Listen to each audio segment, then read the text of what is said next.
वैसे तो पूरी दुनिया में अयोध्या को भगवान राम के कारण पहचाना जाता है, लेकिन कोरिया के लोगों का अयोध्या से जुड़ाव का एक अन्य कारण और भी है।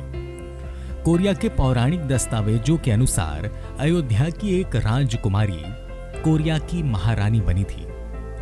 कोरिया के पौराणिक इतिहास में यह बात दर्ज है कि करीब 2000 साल पहले अयोध्या की राजकुमारी सूरी रत्ना नीहुहांगॉक अयुता यानी अयोध्या से दक्षिण कोरिया के ग्योंगसांग प्रांत में स्थित किमये शहर आ गई थी। मंदारिन भाषा में लिखे कोरिया के पौराणिक दस्तावेज सामगुक यूसा में उल्लेखित कथा के अनुसार अयोध्या की राजकुमारी के पिता के स्वप्न में स्वयं ईश्वर प्रकट हुए थे और उन्होंने राजकुमारी के पिता से कहा कि वह अपने बेटे और राजकुमारी को विवाह के लिए किमये शहर भेजे, जहां सूरी रत्ना का विवाह राजा सुरो के साथ संपन्न होगा।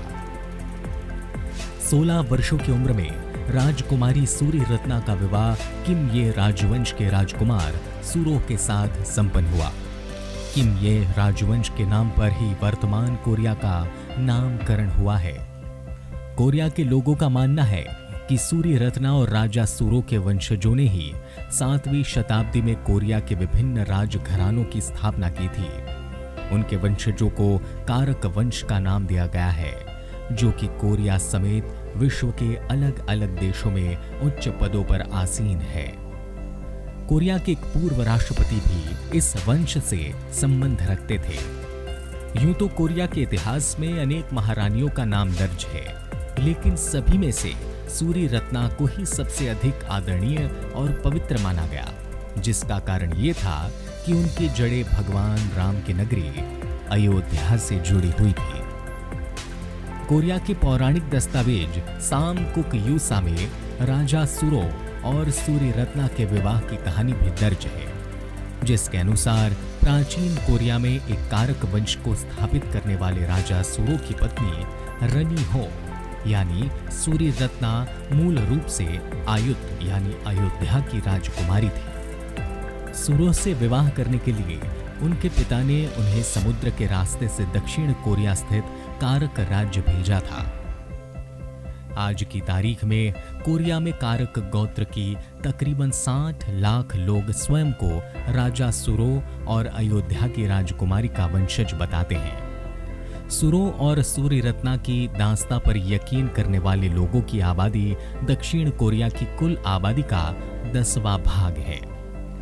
कोरिया के पूर्व राष्ट्रपति किम डेई जुंग और पूर्व प्रधानमंत्री हियो जियोंग और जोंग पिल किम कारक वंश से ही संबंध रखते थे।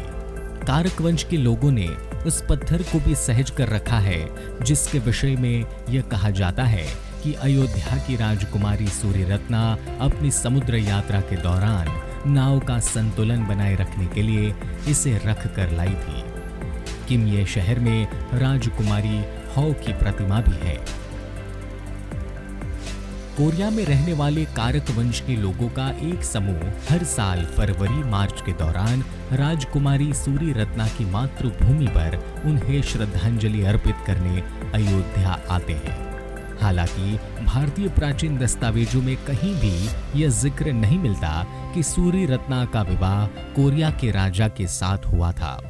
हालांकि उत्तर प्रदेश की पर्यटन विभाग के एक ब्रोशर में कोरिया की रानी का जिक्र है।